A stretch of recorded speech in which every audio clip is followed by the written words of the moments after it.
Hello,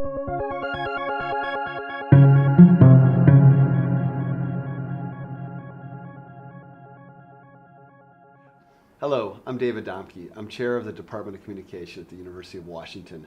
We have a feature here in the department where we do conversations with the chair.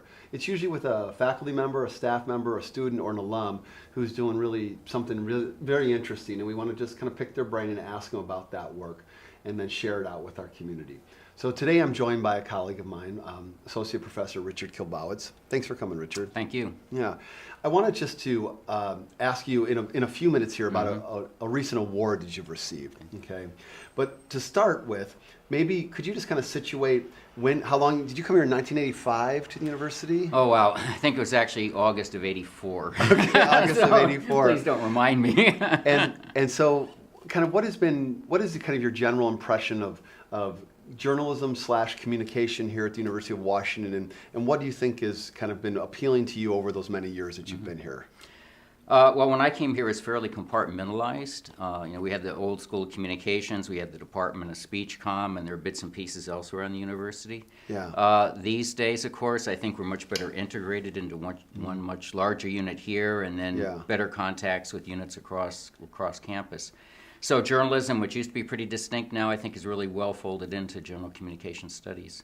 Yeah, and we both are alums of the University of Minnesota. I'm always reflecting upon, when I do talk to people from there, how much less integrated journalism and communication is in that sense. I think that the world has become a more communication world, and certainly it's been, I like where we've gone with our program. And what are the areas that you particularly teach and do research in? Well, I teach mass media law quite a bit, a course on communication technology, especially the history of communication technology, and occasionally classes on international communication, press, and politics. And my research then reflects a lot of that because most of my work is history of communication technology, often with a legal or regulatory twist. And is that, has there been some kind of general patterns of how laws develop around communication technology, that there's no laws and then there are laws, or certain kinds of laws and then there's nuances? Is there a certain general pattern? Well, that's a great question. At least for the topics that I study, I'd say the general pattern was for many decades in the 1800s, government policies really determined a lot of what would happen in terms of communication. But by the time you get to my current interest, the Telegraph, basically you have a transition to a private sector communication system where contracts, terms of service, things like that really began to regulate communication. And then sort of swinging back by the late 1800s, early 20th century, government sort of gets involved, but not operating the communication system, but imposing some rules, very general rules, on the private sector communication operations. So your work on the Telegraph, you just mentioned that was mostly a private endeavor? Yeah, in fact, what really intrigued me about it is it represents a transition from a government communication system, the Postal Service, which distributed news really up well into the mid to late 1800s and beyond that. With the advent of the telegraph, it's both a technological revolution because now you're sending your messages not as full text physically transported, but you're encoding them in dots and dashes in an early binary system. But beyond that, it develops in the private sector. So you've shifted not just technologically, but you've shifted the whole economic and political context of communication, at least the infrastructure that distributes news. And looking at the sort of the back and forth between the technology and then the sort of political context of it is what intrigues me. So I wanted to ask about, don't governments usually try to kind of control communication and information, but that doesn't sound like that happened with the Telegraph. Well, not in the United States, although initially the federal government provided the seed money for Samuel Morse's experimental telegraph line, and Congress for about a year and a half kicked around the idea of acquiring it and operating as part of the Postal Service. But eventually Congress decided, for quite a complex set of reasons, to let it develop in the private sector.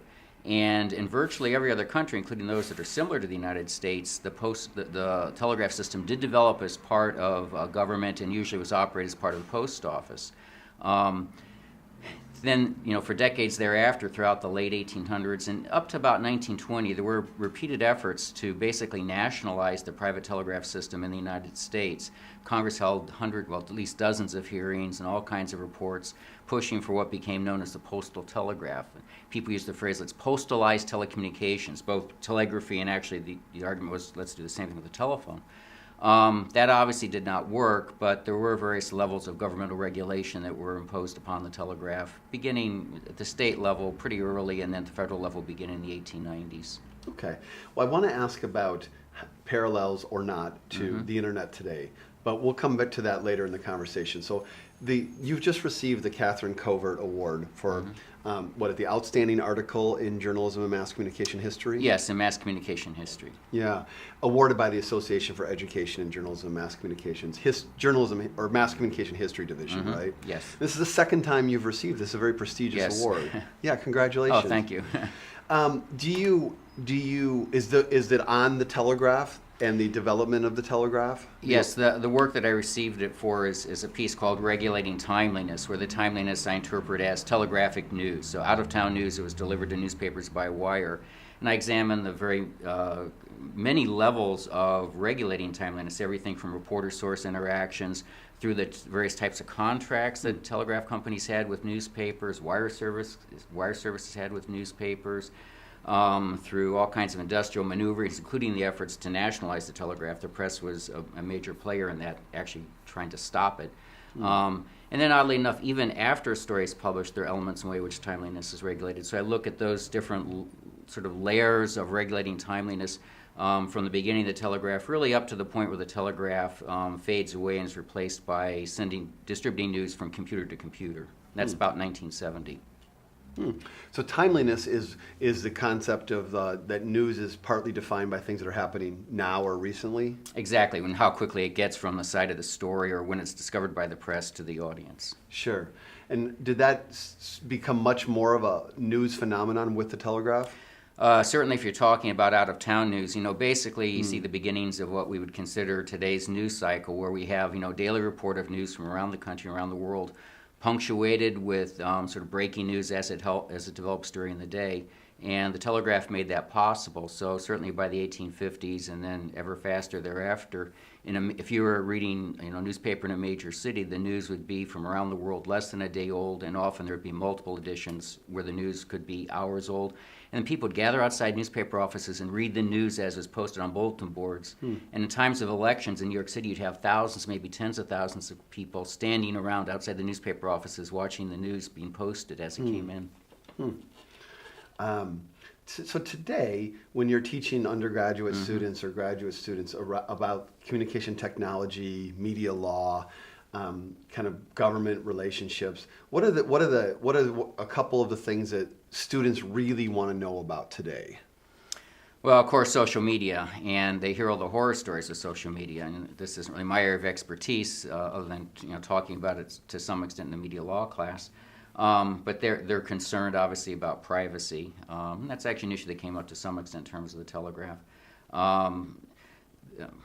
Cyberbullying, threats online. They're always wondering how far, because either they've been the subject of an attack or friends have, or they certainly hear stories about how far can you go in communicating something before you've stepped over the line and that threat becomes something that's legally actionable. So those are the types of things I think engage students all the time. But a lot of the basic issues, libel, invasion of privacy, broadcast regulation. Today, the laws that govern political campaigning on television in particular, super PACs, the ads. Can we do anything about the ads? Do we have to live with them? Why is spending money on a campaign considered speech by the Supreme Court? Those are a lot of the issues that students care about. Yeah, I know they and I find that stuff fascinating, right? It takes a lot of work to stay up to date on that because things are always moving, right? Yes, and for some things I think they're a little bit ahead of me, but I try to keep up. So we had this recent incident in Seattle where we had this vote on the stadium, potential stadium downtown, and the 5 city council members who happened to be female received a lot of anger and vitriol online through communications afterwards. Maybe not just online, but particularly online.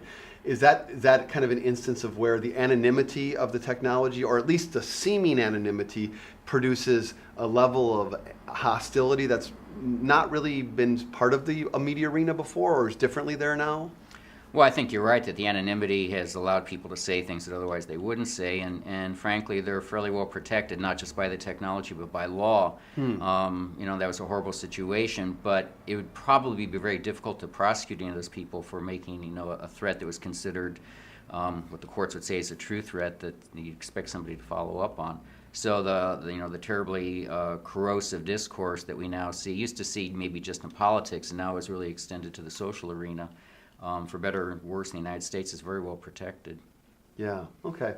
And I want to go back to the Telegraph and the internet, potential parallels. So it seems like in the United States that the media system is more privatized than in other Western nations. And is the internet, as I understand it, was a governmental technology when it began, and now has moved to much more of a privatized space, which is a point of question and conversation among people who are interested in free speech. Are there parallels there that are useful for us to pay attention to or learn? Well, I mean, you're exactly right that, as I said, the Telegraph started really with government money. It was government took the initiative where the free market, at least in the United States, didn't, and put up the seed money. And the same thing, the internet really grew out of academic research conducted by people in the Defense Department who wanted to communicate with each other, and they were working under government contracts. They were, and their consultants were in the private sector, but the money originally came from, and to some extent the overall vision came from, people working on behalf of the government. And obviously these days it's large, and there are many steps between the 1960s and the 1990s, but you're right, it's largely privatized. A lot of the basic structure, though, builds on the telecommunication system that we've had since Morse sent his first message in 1844. I'm struck by the number of parallels. I mean, Morse's whole system, Morse code, is a almost binary code. It's on off, although the on you have two conditions, a dot and then a dash, but it's basically a binary code. And what drives the internet today and all our social media underlying that, it's an on-off coding of messages, whether it's a visual image or words. Wow. Now, last thing I want to ask about is, I think you offered a new class or created a new class in the last year or so, right? And I just wanted to ask you what that class is about and why you decided to do that. Well, the class, and I've taught it for a couple of years, is International Communication Law and Policy. And frankly, it's a difficult class to teach, and I think it's tough for the students too, because we're moving around the world. It's hard enough to get a sense of what's happening in one country, but it does allow us to compare, what's going on, say, our side of the Atlantic in Europe, as well as Asia and other parts of the world. And obviously, with the internet and social media generally, there is a type of convergence, or at least a need to engage with the laws of other countries. So, for example, in Europe right now, strong move towards a right to be forgotten, where some people can compel Google or other services to remove material about them that under European law is deemed too private for the public to have. Those laws are now working their way to the United States, and companies like Google that are clearly global in their operations have to comply to some extent with rules elsewhere. And sometimes that means changing what they do in the United States because people in Europe can access the material through the United States. But the comparison, it becomes difficult, though, because you are talking about entirely different legal systems and cultural systems, and that complication makes it fascinating, but also makes it very difficult. It's not just we're comparing the laws, you're comparing the laws set in different societies and different cultures. Yeah. Do we in general have greater speech freedoms or not? Is that a seeming perception, but is that not the case about the United States? Well, some of the recent rankings of freedom of the press, Reporters Without Borders, I think moved us down the list quite a bit. And it depends almost entirely on the criteria that you're using. So if you're talking mostly about freedom from government control over content, we should rank high on the list. If you're looking at freedom of control from business invasion of our privacy through data mining, then we don't look so good on the list. a lot of the flaps recently about the NSA monitoring, technically that's not censorship. I mean, it offends a lot of us, but they're not stopping us from communicating, they're just watching. And so how you'd sort of factor that into freedom of expression is a little bit difficult. But in terms of speech about politics and relative absence of government control over the content of that speech, we're near the top. And students, especially my international students in my media law class, I think they're shocked at the things we can say in our country about our elected officials, and we can say them with impunity. And we can actually say them about each other through social media now, which frankly, makes me upset sometimes. Sure, absolutely. Right. Okay. Thank you so much. Oh, well, thank you. I enjoyed it. Great.